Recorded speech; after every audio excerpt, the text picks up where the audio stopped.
ముఖ్యమంత్రి ఎట్లయిండు, ఎందుకయిండు, దానివల్ల ఇవాళ పాలమూరుకి ఏం జరుగుతున్నది, ఎట్లా జరుగుతున్నది, ఎందుకు జరుగుతున్నదని ఎవరు ఎక్కడికి పోయినా, ఏ రాష్ట్రానికి పోయినా రేవంత్ రెడ్డి ఇంత తక్కువ వయసులో, ఇంత చిన్న వయసులో ఎట్లా ముఖ్యమంత్రి కాగలిగిననే ప్రశ్న అడుగుతుంటారు.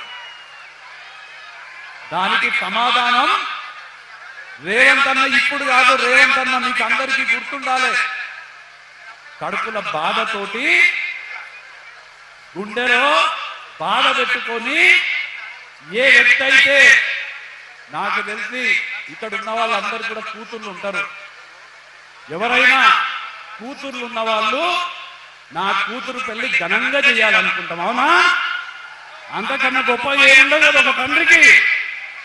రేవంత్ అన్న కసితోటి నా కూతురు లగ్గానికి నన్ను పోనీయకుండా నన్ను జైల్లో పెడతావా బిడ్డ, నీ సంగతి చెప్తా, నీకు గోరి కడతా, నీ పీఠాలని బద్దలు కొడతా అని మీకం మెలేసి తొడగొట్టి నీ భర్తని చెప్పి మరి ఇవాళ కడుపుల కసి పెట్టుకొని మన పాలమూరు పౌరుషమేందో చూపించి, మన పాలమూరు ముద్దు బిడ్డగా మన పాలమూరు పౌరుషాన్ని ప్రపంచానికి చాటి ఇవాళ తెలంగాణ ముఖ్యమంత్రి అయింది రేవంత్ అన్న. ఇవాళ మీరందరూ అనుకుంటుండొచ్చు, రాష్ట్రం మొత్తం అనుకుంటుండొచ్చు, 3 నెలలు కాలేదు అధికారంలోకి వచ్చి అప్పుడే మన పాలమూరు జిల్లాలో 1,30,000 ఎకరాలకు సాగునీరు అందించే మక్తల్, నారాయణపేట, కొడంగల్ లిఫ్ట్ ఇరిగేషన్ ఎట్లా వచ్చింది అని. 3 నెలలు కాలేదు మహబూబ్ నగర్ లో యూనివర్సిటీలో పీజీ కాలేజ్, ఇంజనీరింగ్ కాలేజ్ ఎట్లా వచ్చింది, లా కాలేజ్ ఎట్లా వచ్చింది అని అనుకుంటుండొచ్చు. మహబూబ్ నగర్ లో 45 కోట్లతోటి షాదీఖానా, ఉర్దూగర్, మహబూబ్ నగర్ లో డిగ్రీ కాలేజ్ ఎట్లా వచ్చిందని అనుకుంటుండొచ్చు. ఈ ప్రాంతంలో ఈ 7 నియోజకవర్గాలల్లో దాదాపు 3 నెలలల్లో దాదాపు 10,000 కోట్లతోటి నిధులతోటి మనం అభివృద్ధి పనులు ఎట్లా చేసుకుంటున్నాం ఇవన్నంటే మన ముఖ్యమంత్రి ఇవాళ కడుపుల కసి పెట్టుకొని పనిచేస్తున్నాడు. మా పాలమూరు బిడ్డలకు ఇవాళ అవకాశం వచ్చింది. మీ పాలనలో 10 సంవత్సరాలు తెలంగాణలో ఉండి కూడా మేము పరాయి రాష్ట్రంలో ఉన్నట్టుగా మేము బాధలు పడ్డాము. మా పాలమూరుకి రాష్ట్ర ప్రభుత్వం గాని కేంద్ర ప్రభుత్వం గాని ఒక్క ప్రాజెక్ట్ ఇయ్యలేదు, ఒక్క అనుమతి ఇయ్యలేదు, ఒక్క నయా పైసా అదనంగా నిధులు ఇయ్యలేదు. మమ్మల్ని అంత బానిసల లెక్క చూస్తారా, మమ్మల్ని పరాయో లెక్క చూస్తారా, మమ్మల్ని మా పైన పగబెట్టుకుంటారా అని కసితోటి ఇవాళ నేను పాలమూరు ముద్దు బిడ్డను ముఖ్యమంత్రి అయినా మా పాలమూరు చరిత్రని తిరగరాసే విధంగా నా పాలమూరుకి సేవ చేసుకుంటా అని, పాలమూరు అభివృద్ధి పదంలో నడిపిస్తా అని వాళ్ళ కసితోటి వాళ్ళ ముఖ్యమంత్రి గారు పనిచేస్తున్నాడు. ఆ కసికి సమాధానమే నారాయణపేట, మక్తల్, కొడంగల్ ఎత్తిపోతల పథకము. ఆ కసికి సమాధానమే రేపు పాలమూరు ఎత్తిపోతల పథకం ద్వారా మన జిల్లాలో 12 లక్షల ఎకరాలకు సాగునీరు రాబోతున్నాయి. కసి పెట్టుకొని పనిచేస్తున్నాడు.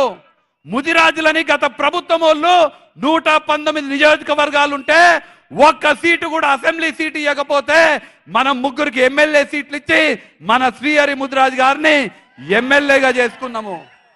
ఇవాళ ముఖ్యమంత్రి గారు కడుపుల కసి పెట్టుకొని మీరు టిఆర్ఎస్ వాళ్ళేమో ముదిరాజులను అట్లా మోసం చేస్తారు, బీజేపీ వాళ్ళేమో శ్రీహరి ముదిరాజుని ఓడగొట్టనీకే ఆడున్న బీజేపీ అభ్యర్థికి కూడా వెన్నుపోటు పొడిసి ఆయన తమ్ముడికి మద్దతు ఇచ్చి ఒక ముదిరాజు బిడ్డని ఓడగొట్టే ప్రయత్నం చేస్తారా, మీరు ముదిరాజులకి ద్రోహం చేస్తారా అని కడుపుల కసి పెట్టుకొని ఇవాళ ముదిరాజులను బీసీడీ నుంచి బీసీఏకు మార్చే ముఖ్యమైనటువంటి నిర్ణయము మన ముఖ్యమంత్రి, మన పాలమూరు ముద్దు బిడ్డ, మన ముదిరాజు ముద్దు బిడ్డ అయినటువంటి రేవంత్ రెడ్డి గారు వాళ్ళ నిర్ణయం తీసుకున్నారు. గత ప్రభుత్వము గొల్ల యాదవ కురుమల దగ్గర డీడీలు తీసుకొని గొర్రెలు మింగి యాదవ కురుమలని మోసం చేస్తే బిడ్డ మీరు మా యాదవులని కురుమోళ్ళని మోసం చేస్తావా? ఇవాళ ముఖ్యమంత్రి పీఠం మీద కూర్చుంది ఈ యాదవుల బంధు, ఈ కురుమోళ్ళ బంధు రేవంత్ రెడ్డి. నేను నా పదవి ద్వారా ఏం చేయాలంటే అది చేస్తాని మీకందరికి ఇవాళ డీడీలు వాపస్ వస్తున్నాయా? వచ్చినా? మీకందరికి ఇవాళ డీడీలు వాపస్ ఇచ్చినటువంటి ఘనత రేవంత్ రెడ్డి గారిది, మన రాష్ట్ర ముఖ్యమంత్రి గారిది. రేపు పాలమూరు జిల్లాలో సాగుకి యోగ్యమైనటువంటి ప్రతి ఎకరాకి సాగునీరు రాబోతున్నాయి.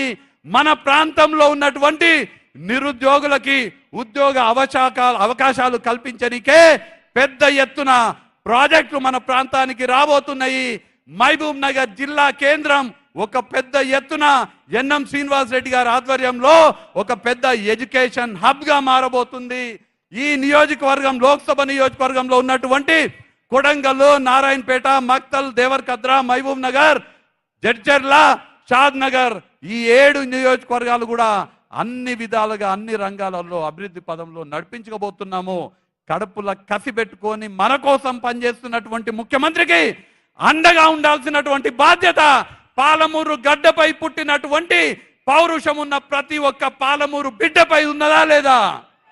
ఇవాళ మన బాధ్యత మన కోసం ఇవాళ కష్టపడి మన కోసం మనకు కావాల్సిన అన్ని పథకాలు, నిధులు, సంక్షేమ పథకాలు మనకిస్తున్నాడు.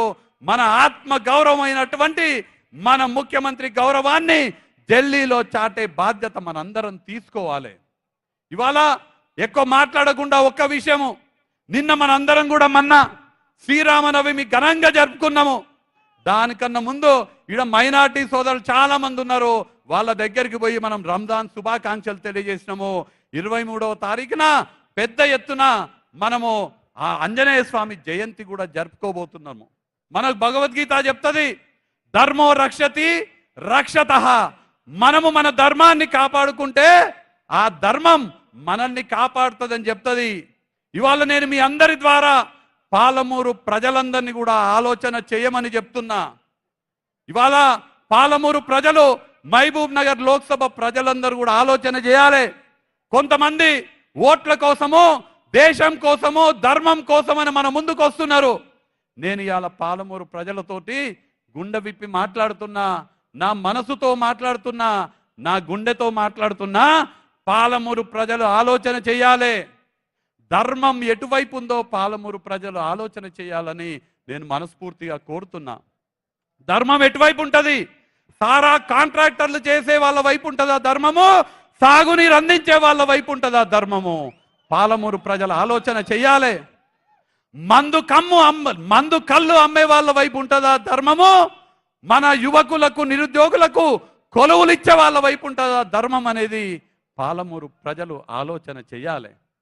కాంట్రాక్టర్ల దగ్గర, రోడ్లు చేసుకునే కాంట్రాక్టర్లు, ప్రాజెక్టులు కట్టేటువంటి కాంట్రాక్టర్ల దగ్గర బెదిరించి పైసలు వసూలు చేసే వాళ్ళ వైపు ధర్మం ఉంటుందా?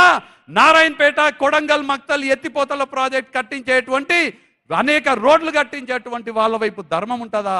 ఒకసారి మహబూబ్ నగర్ ప్రజలు ఆలోచన చెయ్యాలని నేను ఇవాళ కోరుతున్నా. పూటకొక పార్టీ మారేటువంటి రాజకీయ అవకాశాల వాదం వైపు ధర్మం ఉంటుందా? పుట్టినటువంటి ఏ పార్టీలు అయితే పుట్టినామో అదే పార్టీ, అదే సిద్ధాంతాన్ని నమ్మి పార్టీ కోసం ప్రాణాలను ఇచ్చే వాళ్ళ వైపు ధర్మం ఉంటుందా? ఒకసారి మహబూబ్ నగర్ ప్రజలందరూ కూడా ఆలోచన చెయ్యాలని నేను ఇవాళ కోరుతున్నా. ఏ పార్టీలు అయితే ఉన్నామో ఆ పార్టీ, మన పార్టీకి సంబంధించినటువంటి అభ్యర్థులని కేవలం బడుగు బలహీన